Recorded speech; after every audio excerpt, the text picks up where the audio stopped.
Hi, my name is Nancy Carr. I'm with AARP Maryland, and this week we are hosting Protect Week.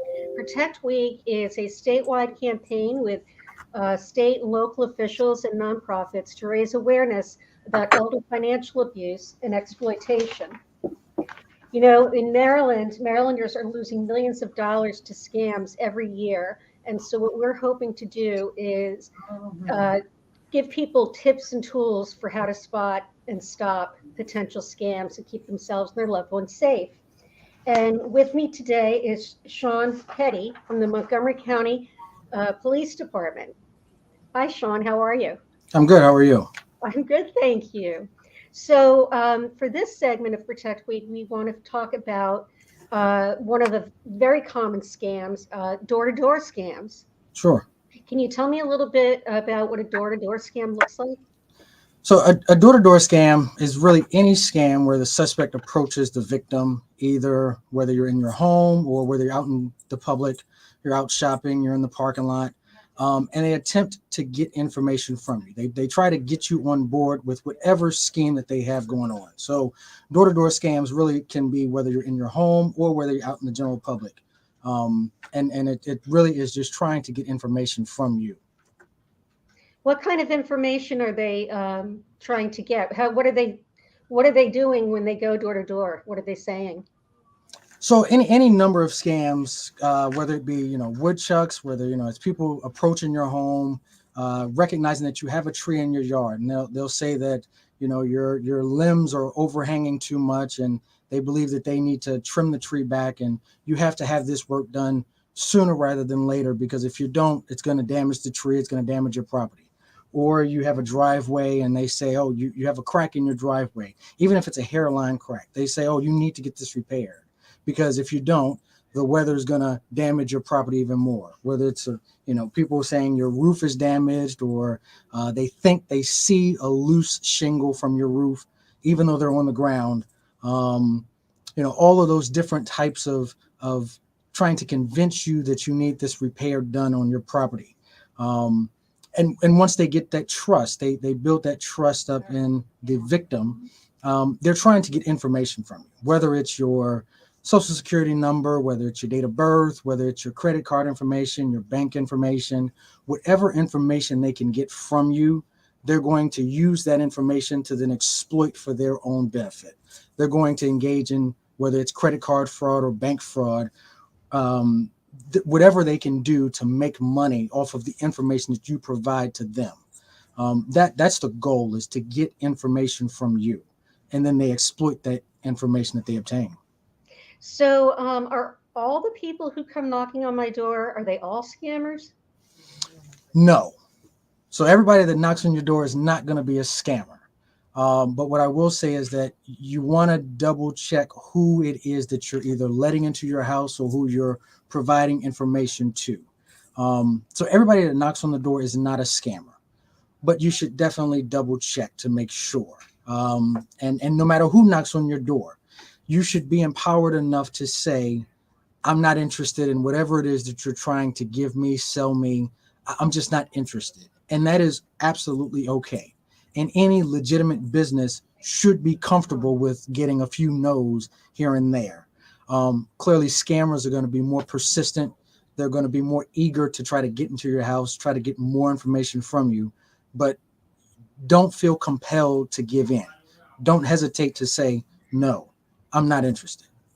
So, is there a way to tell if somebody's legitimate versus somebody who's an imposter?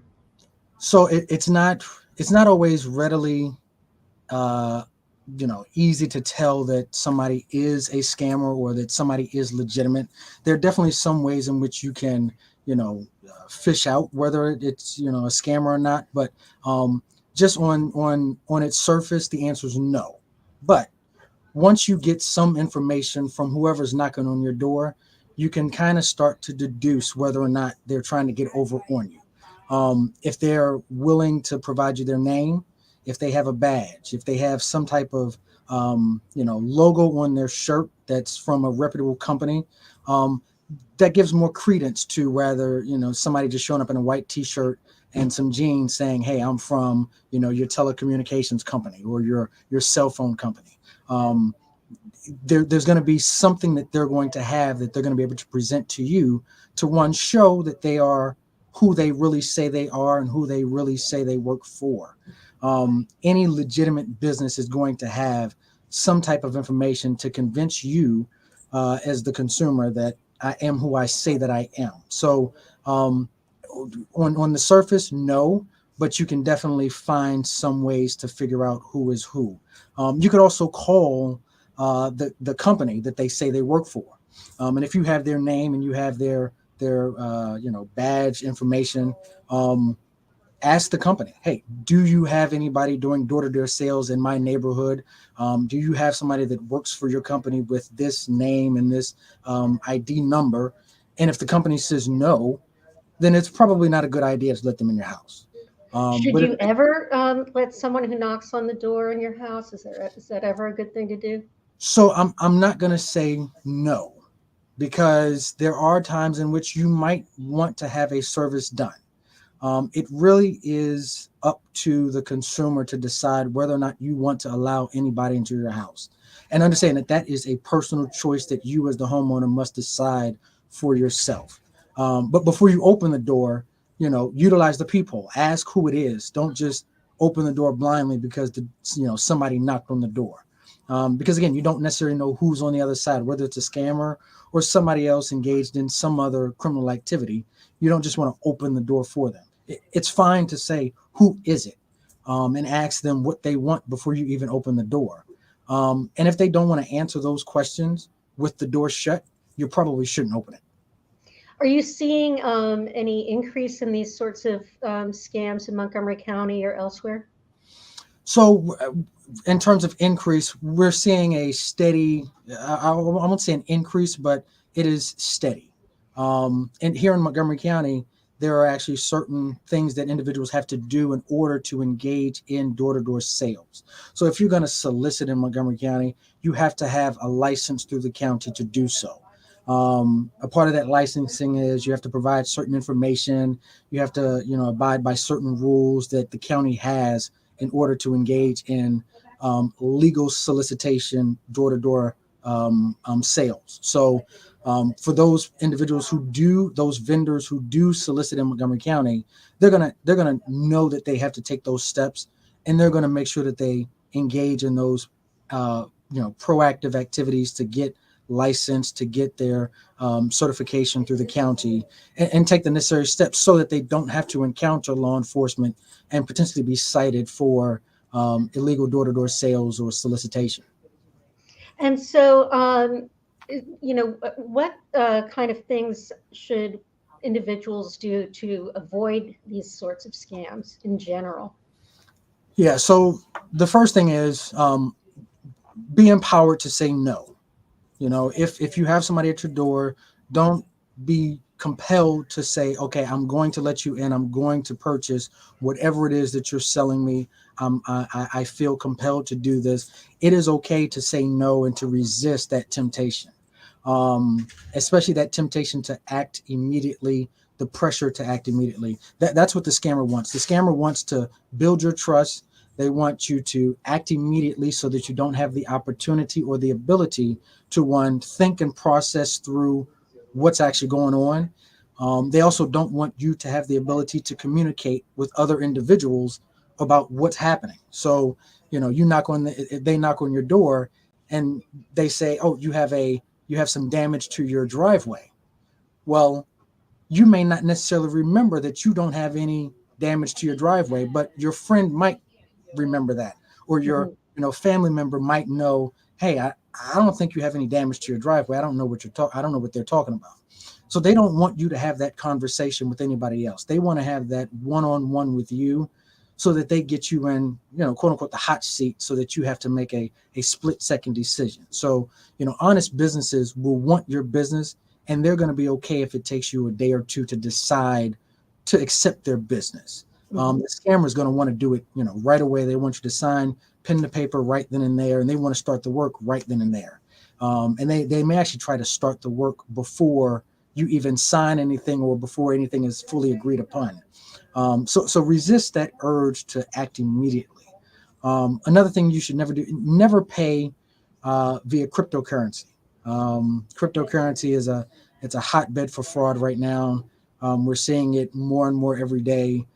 People are really losing thousands and thousands of dollars via cryptocurrency payments for services, things that they think that they're purchasing, and it just doesn't even exist.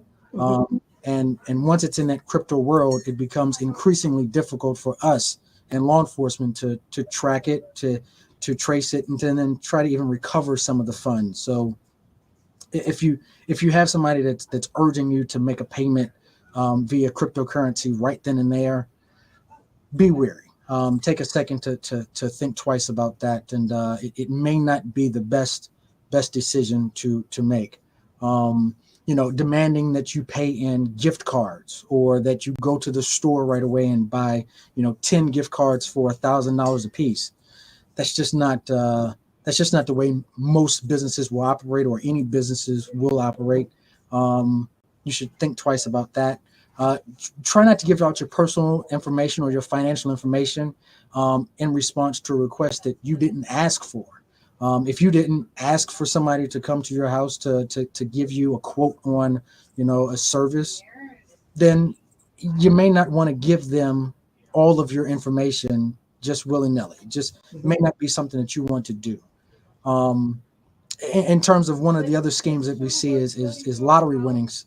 You have to pay a certain amount of money in order to get your lottery winnings. You were randomly entered into this drawing, and you've all of a sudden won $1 million. But in order to get that $1 million, you've got to give up $10,000.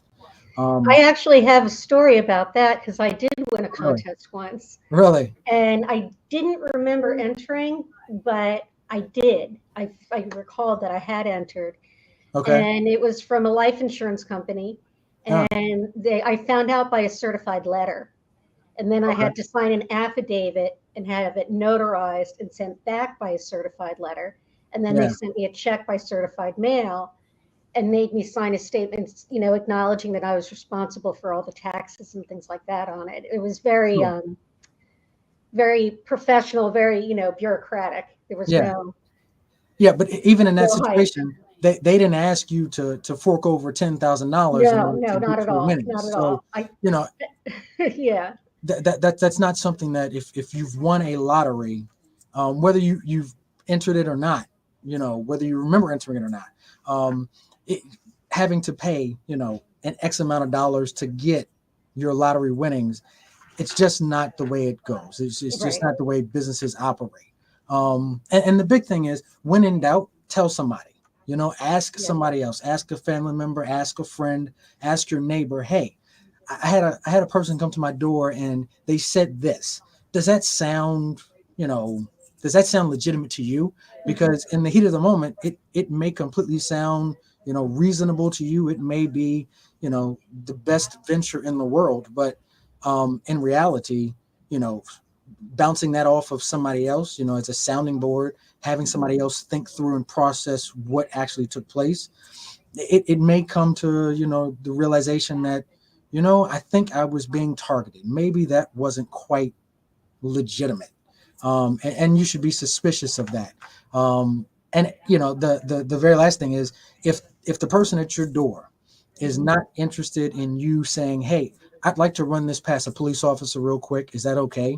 If they say no, I'm ready to go, we'll go ahead and leave, then you should absolutely be suspicious, because a legitimate business is not going to have any problems with the police saying or coming to the house and saying, what's going on.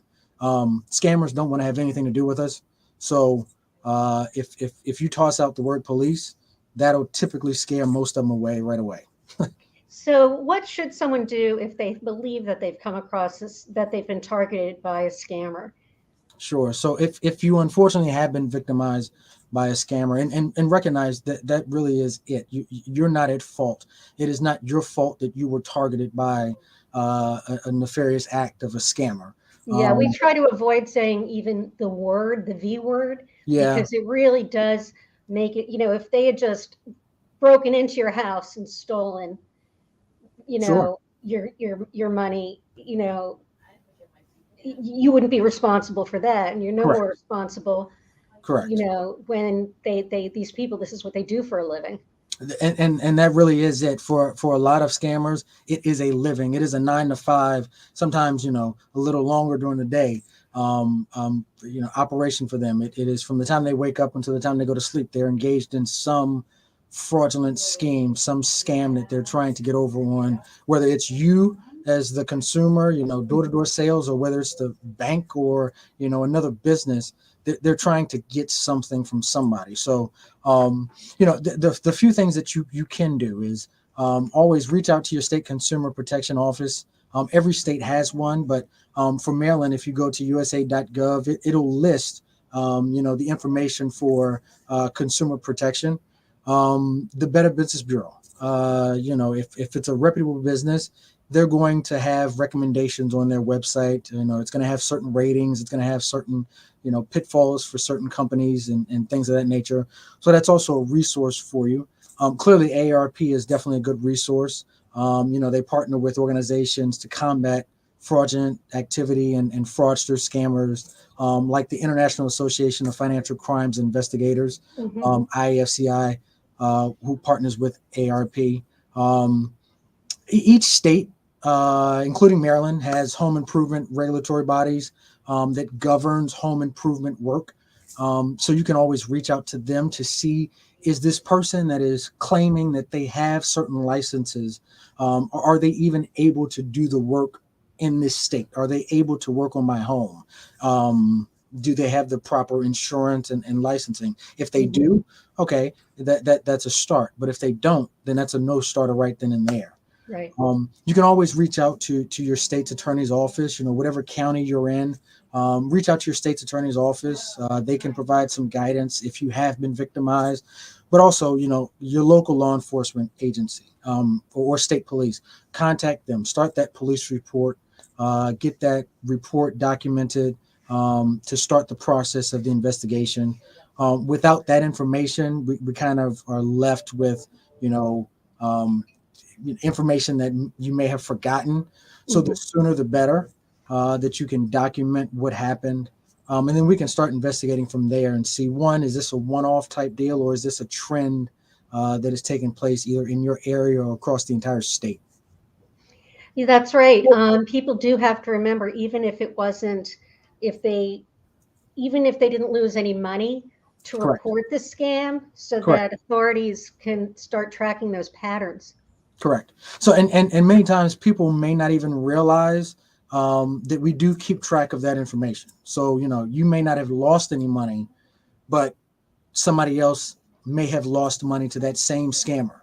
And if we don't have that information and we don't have that pattern and practice that they've engaged in, then we just don't know. So it's always best to, contact your local law enforcement agency, start the paper trail with them, start with that police report. And even if it's not, a trend in, whatever county that you're in, here in Montgomery County, I can access, or I can reach out to other agencies in the state and around the country and get police reports from whatever agency that may have similar incidents that I'm investigating. So if I have a case here in Montgomery County that may connect to New Jersey, or if it connects to Florida, or if it connects to even another county in the state, I can reach out directly to that agency and say, hey, can I get this police report number or this police report, because it's connected to whatever case that I'm working. And we'll be able to work it from that way. We can get that police report and then start the investigation and further the investigation from there. That's fantastic. This is all great information. Thank you so much for your time, Detective Petty. Thank you. Hopefully we won't be having to have these conversations moving forward, but I would only hope so. Fraud is as old as mankind itself, I think. It is. And I given the way technology is, with the prevalence of, social media and certain applications that you can install on your phone, whether it's door-to-door scams or another type of scam, I don't foresee fraud going anywhere anytime soon. It's a very lucrative business for scammers. And as long as we have individuals who are willing to engage in, fraudulent activity, they're going to find somebody to target. And unfortunately, it's a moneymaker. It sure is. So for viewers, if you think that you've been scammed, if you've been hearing about scams in your neighborhood, contact the AARP Fraud Watch Network. And you can also online sign up for alerts so that when authorities start seeing patterns of behavior, in certain neighborhoods or communities, you can get a notification so you can watch out and you can protect yourself. Thank you so much, Detective Petty. Have a good Thank you. day. You do the same.